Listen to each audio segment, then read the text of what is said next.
क्या वास्तव में अवचेतन मन कल्प वृक्ष है? मनुष्य की कामनाएं एवं इच्छाएं इतनी अनंत हैं कि एक इच्छा की पूर्ति नहीं हो पाती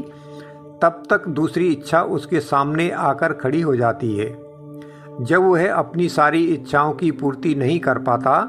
तो वह सोचने लगता है कि काश मुझे कोई ऐसी चमत्कारी शक्ति मिल जाए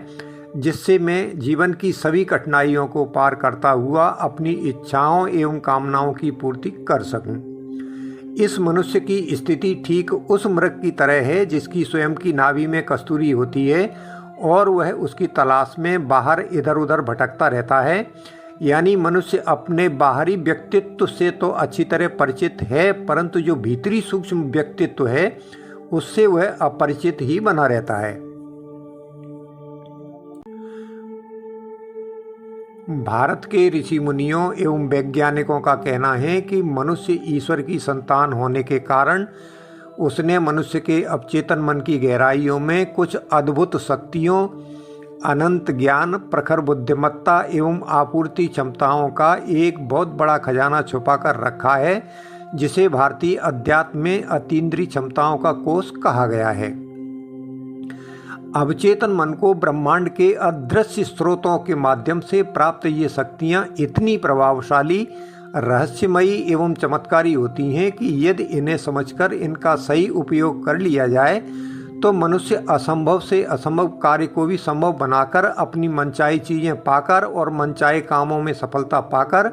अपनी सभी इच्छाओं एवं कामनाओं की पूर्ति करते हुए अपने जीवन को सुखी और संपन्न बना सकता है। जैसा कि हम जानते हैं, कल्प वृक्ष देवलोक में होने वाला एक ऐसा वृक्ष है जिसके नीचे खड़े होकर जो चीज़ मांगी जाती है वह वृक्ष वही चीज़ दे देता है। यद्यपि अवचेतन मन की शक्तियों की प्रशंसा करते हुए कुछ लोगों ने इसे कल्प वृक्ष कहा है, जिसे कुछ लोग अतिशयोक्ति मानते हैं, तथापि हमारे मनीषियों का कहना है कि सामान्य व्यक्ति भले ही इस बात से अनभिज्ञ हो, परंतु इस व्यक्त जगत में मन की शक्तियों से बढ़कर दूसरा कोई शक्तिशाली पदार्थ नहीं है। हमारा मन सर्वशक्तिमान है। यदि विश्वास करें तो संसार में ऐसी कोई समस्या नहीं है जिसका समाधान हमारे इस अनोखे अवचेतन मन के पास उपलब्ध न हो। यानी मनुष्य का अवचेतन मन उसकी हर समस्या का समाधान कर सकता है और उसको वे सभी चीज़ें दे सकता है जिनकी उसे आवश्यकता है और वह इच्छा करता है। तो क्या अवचेतन मन को इस युग का कल्प वृक्ष नहीं कहा जा सकता? निसंदेह हमारा अवचेतन मन एक कल्प वृक्ष नहीं है, परंतु उसे कल्प वृक्ष से कम भी नहीं कहा जा सकता। उदाहरण के लिए, यदि आप सोचते हैं कि आप धनवान हैं तो आपका अवचेतन मन कुछ समय में आपको धनवान बनाने के सभी रास्ते खोल देगा और आप धनवान बन जाएंगे।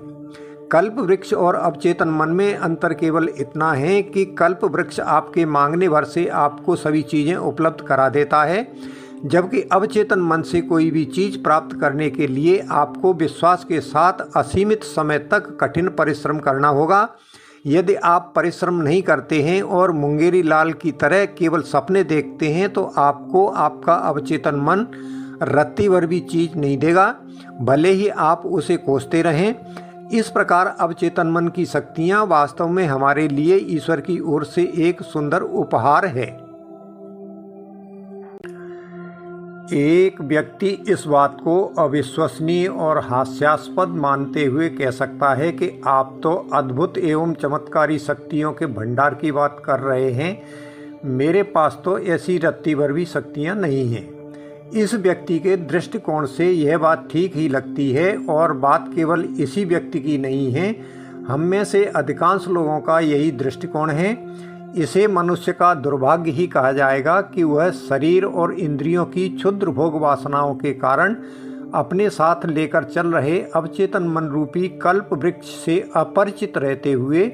इससे केवल उतनी ही चीज़ें ले पाते हैं जो हमारे सामान्य जीवन चक्र को चलाने के लिए पर्याप्त होती हैं। शेष चीज़ें अनुपयोगी ही रह जाती हैं। इसीलिए मनुष्य स्वयं को शक्तिहीन, भाग्यहीन और बेचारा मानकर अपना दीनहीन जीवन जीता चला जाता है। विचार का एक नियम है कि जब भी हम अपने मन में कोई विचार करते हैं तो उसमें ऊर्जा की खपत होती है, भले ही वह विचार काम का हो या निरर्थक। इस प्रकार यदि व्यक्ति लगातार विचारों की उधेड़-बुन में लगा रहे तो उसकी अधिकतर मानसिक शक्तियां नष्ट होती रहती हैं। यह बात तो समझ में आती है कि मनुष्य अपनी नासमझी के कारण अपने अवचेतन मन की शक्तियों का लाभ नहीं उठा पाता है, परंतु विचित्र बात तो यह है कि वह अपनी जानी हुई मानसिक शक्तियों को भी बैठे बैठे नष्ट करता रहता है।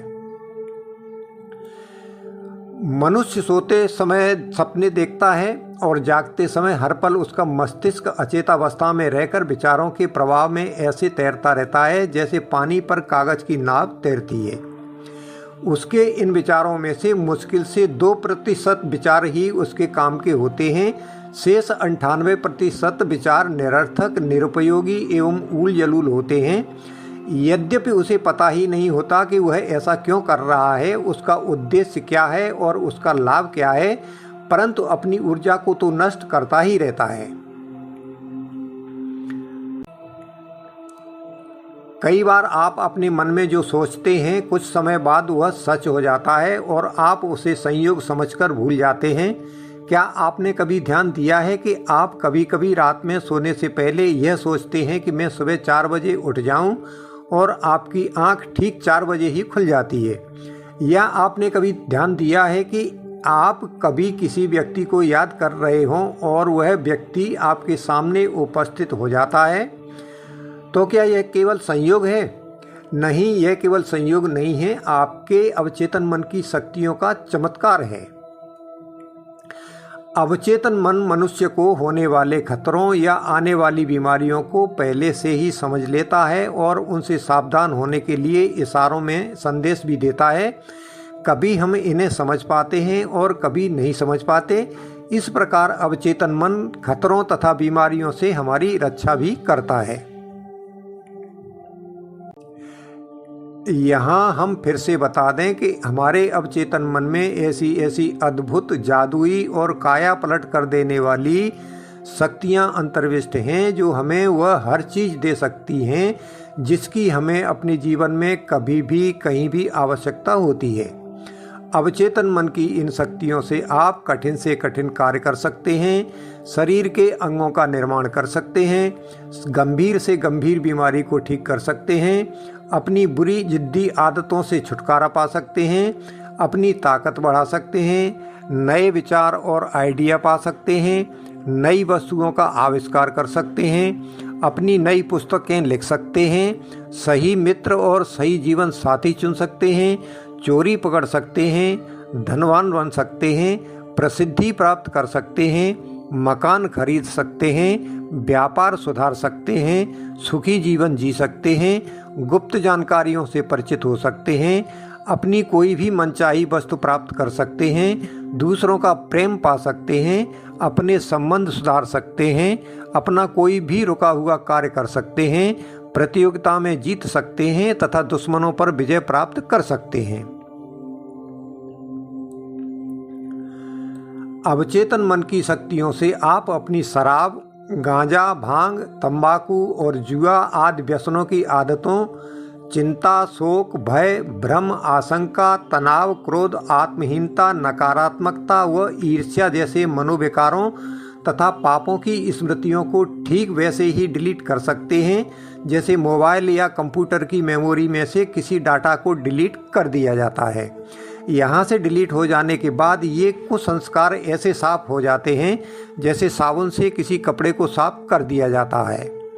अवचेतन मन की शक्तियों के उपयोग से मनुष्य का यह जन्म तो निर्दोष एवं निर्मल हो ही जाता है, अगला जन्म भी सुधर जाता है और यदि चित्त की समस्त वृत्तियों का निरोध कर लिया जाए तो संभव है कि अगला जन्म ही न लेना पड़े।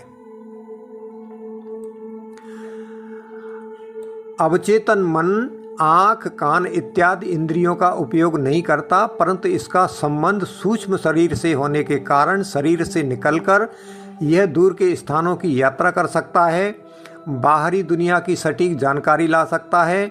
कहीं और हो रही घटनाओं को देख और सुन सकता है, दूर की वस्तुओं और स्थानों को देख सकता है, दूसरों के विचारों और भावों को जान सकता है,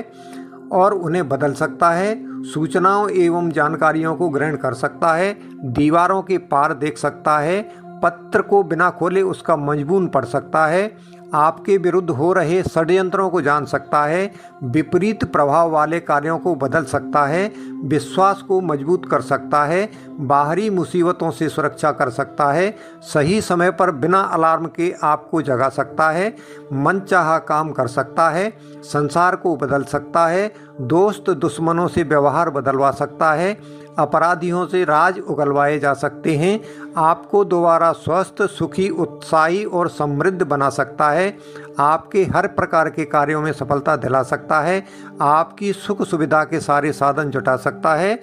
आने वाले खतरों, दुर्घटनाओं तथा बीमारियों से सावधान रहने के लिए संकेत कर उपाय सुझाता है और हमारी रक्षा करता है। अवचेतन मन के द्वारा आत्मा तथा ऐसी ही अन्य अदृश्य वस्तुओं को देखा जा सकता है। तात्पर्य यह है कि आपके अवचेतन मन के पास आपकी हर समस्या का समाधान उपलब्ध है। जगत में कोई भी कार्य ऐसा नहीं है जिसे किया जाना असंभव हो। बस शर्त यही है कि आप अपने अवचेतन मन की शक्तियों को पहचान कर उनका सही उपयोग कर पाएं। याद रखें कि यदि कोई व्यक्ति जिंदगी में कोई बड़ा काम करता है तो वह अपने अवचेतन मन की शक्तियों के कारण ही करता है। अवचेतन मन की शक्तियाँ उपयोगी हैं, जादुई हैं और हमारी सभी इच्छाओं की पूर्ति करती हैं, परंतु हमें यह नहीं भूलना चाहिए कि अवचेतन मन से इच्छाएं पूरी कराने के लिए कुछ शर्तें तथा सीमाएं भी हैं। जैसे यदि आप शेख चिल्ली की तरह कोरी कल्पनाएं ही करते रहेंगे या धनवान होने का केवल विचार ही करते रहेंगे और उसके लिए कोई परिश्रम नहीं करेंगे तो आप अपने लक्ष्य को प्राप्त नहीं कर सकेंगे। कुल मिलाकर यह कहा जा सकता है कि हमारा अवचेतन मन कल्प वृक्ष नहीं है, परंतु यदि इसका ठीक से उपयोग कर लिया जाए तो यह कल्प वृक्ष से कम भी नहीं है।